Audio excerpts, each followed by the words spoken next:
क्या आपने कभी अंधेरे में कोई ऐसी आवाज सुनी है जो बिल्कुल इंसान जैसी लगती हो, लेकिन वहां कोई इंसान हो ही ना? एक ऐसी आवाज जो रात के सुकून को चीर कर आपके दिल की धड़कन तेज कर दे और आपको महसूस हो कि कोई आपको बुला रहा है। आज की कहानी एक ऐसी ही डरावनी रात की है जहां एक लड़के ने सुना एक भूत की आवाज, और उसके बाद जो हुआ उसने उसकी जिंदगी हमेशा के लिए बदल दी। ये कहानी है हिमाचल के एक छोटे से गांव की। घर पीढ़ी दर पीढ़ी पहाड़ों के बीच में बने हुए थे, जहां शाम के बाद कोई भी बाहर ज्यादा देर तक रुकता नहीं था। कहानी का मुख्य किरदार है अर्जुन, एक 23 साल का लड़का जो कॉलेज खत्म करके अपने गांव लौटा आया था। अर्जुन शांत, व्यावहारिक और थोड़ा अंतर्मुखी स्वभाव का था। उसे डरावनी फिल्में या भूत प्रेत की बातों पर विश्वास नहीं था। एक शाम उसका दोस्त राहुल उससे मिलने आया। राहुल बोला, अर्जुन, रात को चल न छतरी मंदिर तक। मैंने सुना है पूर्णिमा पर वहां से आवाज आती है। अर्जुन हंसा और बोला, तू पागल है क्या? ये सब बकवास है, कोई आवाज वावाज नहीं आती। लेकिन राहुल जिद पर उतर आया और आखिर अर्जुन मान गया। रात को लगभग 11 बजे दोनों दोस्त टॉर्च लेकर मंदिर के पास की गलियों से गुजरे। ठंडी हवा चल रही थी। गांव के पेड़ पौधे हवा के साथ हिल रहे थे। मंदिर पहाड़ के एक कोने पर बना था, जहां जाने के लिए पतली सी मिट्टी की सड़क थी। वहां अक्सर लोग सुबह आते थे, लेकिन रात को कोई नहीं। जब दोनों मंदिर के पास पहुंचे तो चारों तरफ गहरा सन्नाटा था। सिर्फ पेड़ों के पत्तों की खड़खड़ सुनाई दे रही थी। राहुल थोड़ा डरे हुए अंदाज में बोला, भाई, सुना है एक औरत की आत्मा यहां भटकती है। उसकी मौत इसी पहाड़ के किनारे पर हुई थी।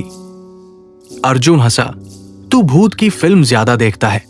चल वापस चलते हैं, यहां कुछ नहीं है। लेकिन तभी उन्होंने सुनी एक धीमी सी आवाज। पहले तो ऐसा लगा जैसे कोई दूर से बुला रहा हो।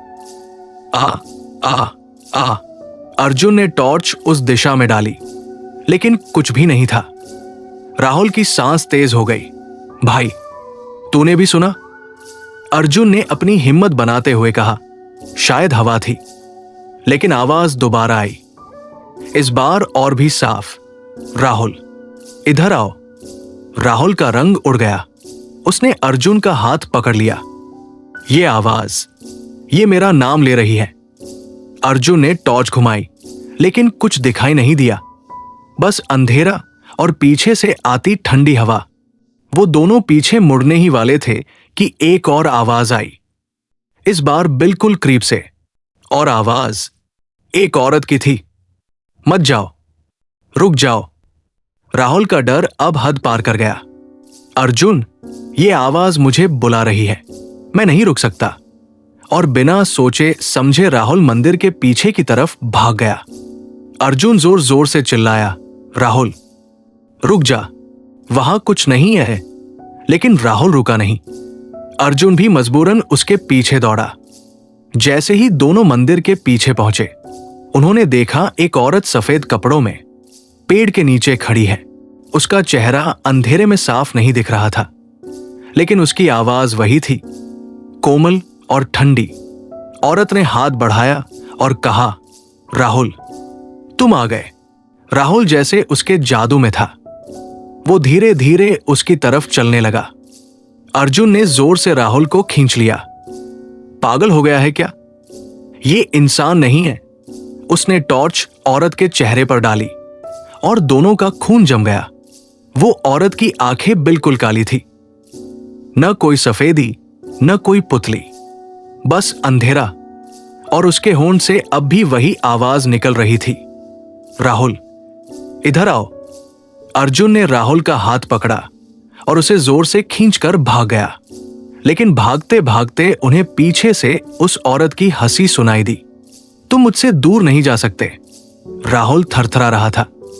भाई, वो आवाज मेरे दिमाग में घूम रही है, मैं पागल हो जाऊंगा। और तभी एक और अजीब चीज हुई। मंदिर के घंटे अपने आप बजने लगे। रात के 12 बजे थे। पूरा पहाड़ी इलाका घंटों की गूंज और उस औरत की हंसी से भर गया। अर्जुन और राहुल ने अपनी जान बचाने के लिए सीधे नीचे गांव की तरफ भागना शुरू किया, लेकिन उनका रास्ता लंबा था और अंधेरा और भी गहरा होता जा रहा था। अचानक राहुल रुक गया। उसकी आंखें खुली की खुली रह गई। अर्जुन ने पूछा, क्या हुआ? राहुल ने कांपते हुए कहा, अर्जुन, वो औरत अभी मेरे बिल्कुल पीछे खड़ी है। अर्जुन का दिल तेज धड़कने लगा। उसने पीछे देखने की हिम्मत की और सच में वो औरत सफेद कपड़ों में सिर्फ 10 कदम दूर खड़ी थी।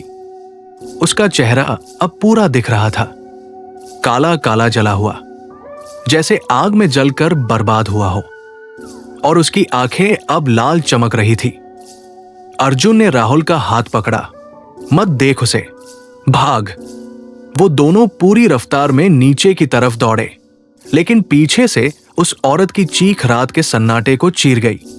मैं तुम्हें छोड़ूंगी नहीं। राहुल नीचे गिर गया।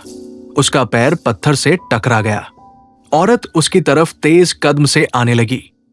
अर्जुन ने अपनी पूरी ताकत लगाकर राहुल को उठाया और खींचता हुआ गांव तक ले आया। जैसे ही दोनों ने गांव के पहले घर के आंगन में पैर रखा, वो औरत हवा में गायब हो गई। राहुल बेहोश हो गया था। अर्जुन ने उसे गांव वालों के घर ले आया। सुबह तक जब राहुल होश में आया तो उसने कहा, अर्जुन, मुझे अभी भी उसकी आवाज सुनाई देती है, जैसे वो मेरे दिमाग में है। गांव के एक बुजुर्ग बाबा ने उनकी बात सुनी और गंभीरता से बोला, बेटा, वो एक औरत की आत्मा थी जो यहां से गुजरते वक्त खाई में गिर गई थी। उसकी लाश कभी मिली ही नहीं।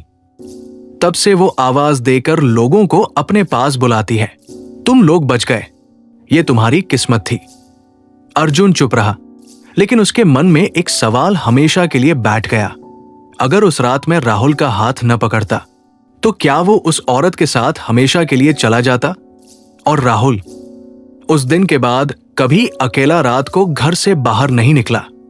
उसने कहा कि जब भी अंधेरा होता है उसे अब भी एक आवाज सुनाई देती है, राहुल, इधर आओ। तो दोस्तों, ये थी कहानी डरावनी रात, भूत की आवाज सुनाई दी। कभी कभी जो आवाज हम सुनते हैं वो हमारे दोस्तों की नहीं होती, बल्कि उन रूहों की होती है जो हमेशा एक साथी ढूंढ रही होती है। अगर कभी आपको अंधेरे में कोई आवाज बुलाए तो संभल कर देखना, क्या पता वो आवाज इंसान की हो ही ना।